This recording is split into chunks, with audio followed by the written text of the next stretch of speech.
Now here on the left hand side you can see that the options are to view under meeting. The next available meeting is August the 1st. The options are to view a meeting and send messages. And for the VP Education in particular, under the Scheduling and VP Ed tasks, you can schedule a speech and you can create a meeting. What I'll do is I'll view the meeting.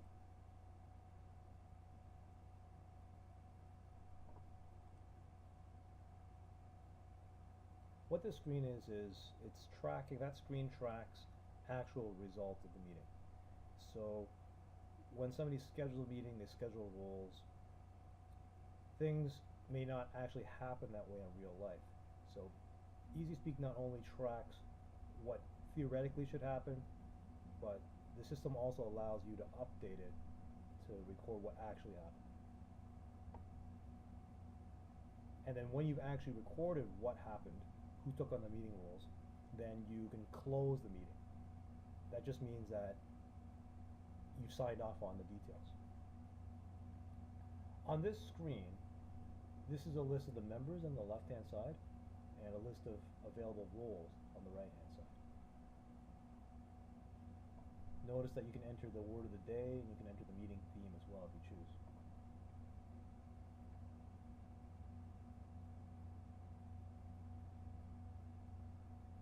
So what you can do is you can pick a member to fill in one of these roles. And what's interesting is that the system actually keeps track of who held these roles recently. So I clicked on General Evaluator, and you can see that Victoria Barkley was General Evaluator 175 days ago. Henry recently was General Evaluator 56 days ago. I have not updated the last 3 weeks, so it does not have the data from the last meeting. It hasn't been closed yet. But in case you're looking for people who haven't done these roles before, you can scroll up to the top and pick somebody who hasn't shown up for these roles. This is true for every single one of these roles. So since I've started updating the system, you can take a look at timer, for example, and it looks like Anna Song hasn't been a timer for 56 days. So this can help you in scheduling. So that's scheduling manually. If you look at the auto button, you can also automatically assign meeting roles to members based on certain criteria. And that's for an advanced session. What else can you do here? There's another important thing you need to know, and that is the difference between a detailed agenda and a regular agenda. So a detailed agenda is, I'll show you. It's an agenda with more details. This is the agenda that is automatically generated by EasySpeak. You have your location, the time, some information about where you can find us, the start times, the roles, and the duration. In addition, you can also have the attendance if you wish. So it's a little bit different from the agendas that we're using right now, but in a way, I think if you guys try this out, it'll actually be easier, because with our current agendas, we have to update everything by hand in Excel. By creating an agenda, by creating a meeting in EasySpeak, once you sign up a speaker, once you set up a table topic master and create 3 table topics, for example, it automatically reassigns the times for each of these items. So you don't have to manually calculate all the times for each of the roles. So this is a detailed agenda. Let me show you a basic agenda, and that is the upper right hand side of the screen. It actually kind of looks the same. Unfortunately, the difference should be that, I think it might be more apparent in a different meeting agenda, but the difference should be that the detailed agenda can include things such as the speech requirements, the speech objectives, and you don't have that in the basic regular agenda.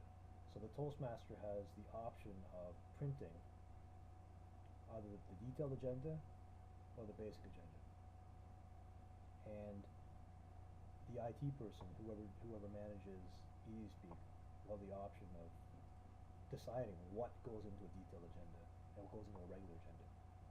So on this screen, I pulled up a detailed agenda from a past meeting, Thursday, June the 6th. What you can see is that I'm highlighting here the speech requirements for Janny's speech, for her CC4, how to say it.